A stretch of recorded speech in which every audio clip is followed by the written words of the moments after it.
इस संसार के अंदर जितने भी जीव हैं सब अपने अपने कर्म कर रहे हैं। मछली समुद्र में अपना कर्म कर रही है, मगरमच्छ भी वही कर्म कर रहा है, अनेकों जीव समुद्र में कर्म कर रहे हैं। यहाँ आप देखो, आपकी भैंस भी अपने पूरा दिन कुछ ना कुछ, चाहे जुगाली करती रहो, खाती रहो, दूध देती रहो, कुछ न कुछ कर्म करते रहते हैं सब जीव। हिरण से लेकर के शेर तक प्रत्येक जीव जो प्रकृति के अंदर है, छोटे से छोटा जीव भी, मच्छर भी सुबह उठ करके गुनगुनाने लगता है आपको लड़ने के लिए। तो प्रत्येक जीव भाग रहा है, प्रत्येक जीव कर्म कर रहा है। ये नहीं कि मानव ही भाग रहा है, मानव को ही इतनी लगन है, प्रत्येक जीव को लगन लगी हुई है, क्योंकि प्रत्येक जीव कर्म के अधीन है और प्रत्येक जीव कर्म को भोग रहा है। और इसी कारण से प्रत्येक मानव अपने कर्म के अनुसार फल प्राप्त करने की ओर दौड़ रहा है।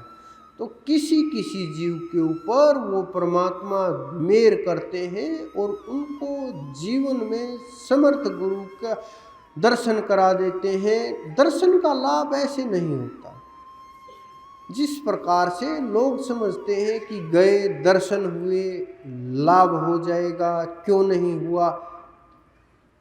जब तक हृदय के अंदर यकीन नहीं है, जब तक अंदर में विश्वास नहीं है, जब तक अंदर में समर्पण का भाव नहीं है, जब तक अंदर में गुरु का भाव नहीं है, तब तक अंदर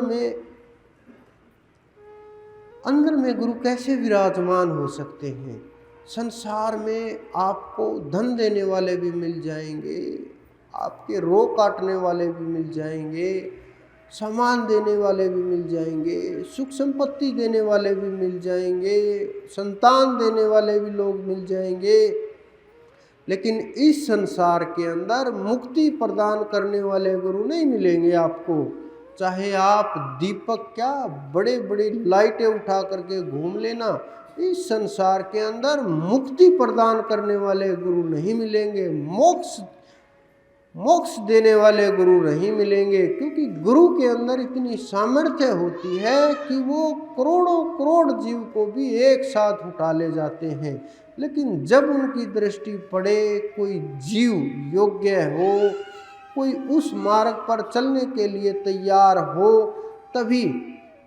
क्योंकि मैं देखता हूँ बहुत लोग, अभी पीछे की एक घटना है, 2-4 दिन पहले एक महात्मा सियाराम बाबा जी के नाम से, जिन्होंने शरीर का त्याग कर दिया, मैं देख रहा, वो बेचारे बुजुर्ग बहुत प्रयास किया उन्होंने, युवावस्था में ध्यान का, सुमरण का पूरी कोशिश की, जैसी उनके पास विधि थी, जितना उन्होंने मेहनत की, उन्हें कोई नहीं जानता था।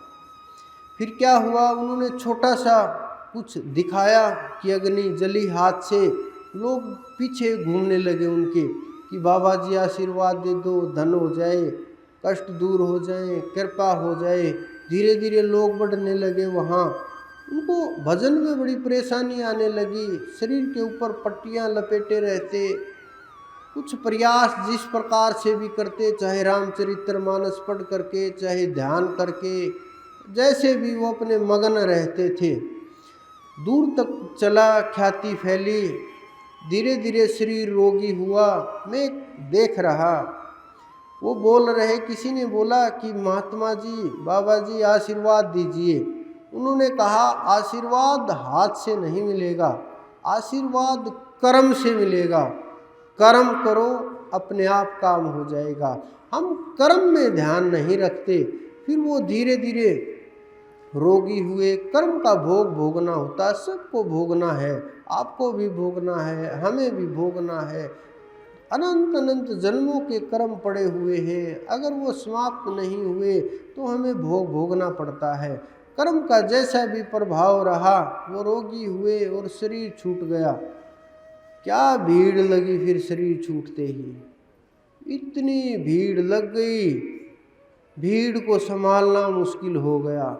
और उस समय के ऊपर जब वो रोगी थे, कोई 10 आदमी भी नहीं थे उनकी सेवा के लिए, संभालने के लिए, देखभाल के लिए। यहाँ तक कि आईसीयू में उन्हें भर्ती नहीं कराया गया, परेशान बुजुर्ग महात्मा। फिर वो भीड़ आई और वो भीड़ आज उनकी जो चिता की बची खुची राख थी उसको भी उठा उठा करके घर में ले गई। ये भीड़ का कमाल है, आश्चर्य की बात है।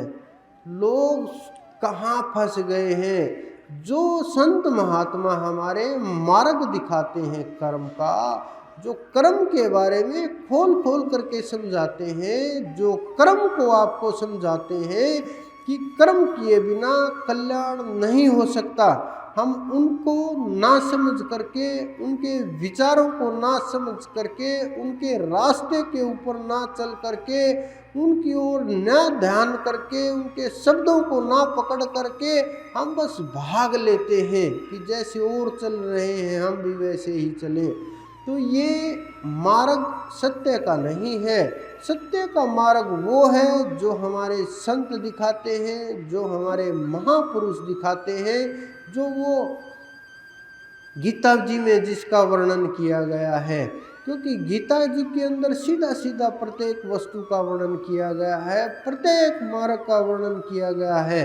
लेकिन हम नासमझी के कारण से, हम वहाँ तक ना सोच पाने के कारण से उसको हम मात्र एक पुस्तक और एक ग्रंथ मान करके और दीपक लगाने लगते हैं, उसकी पूजा करने लगते हैं, माला चढ़ाते हैं, आरती करते हैं।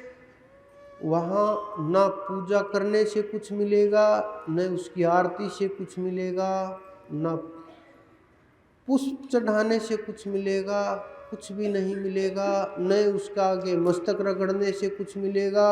जो आपको मिलेगा ये आपके भाव हैं, जो उसको मात्र जो उसकी वाणी समझ करके पूजा करते हैं। लेकिन हम उस अर्थ तक नहीं पहुंच पाए जो उन्होंने वर्णन किया कि आप उस परम तत्व की खोज करो, उस अनंत की खोज करो, उस परमात्मा की खोज करो जो सबके अंदर विराजमान है। उस आत्मज्ञान को प्राप्त करो, वहाँ तक नहीं पहुँच पाते।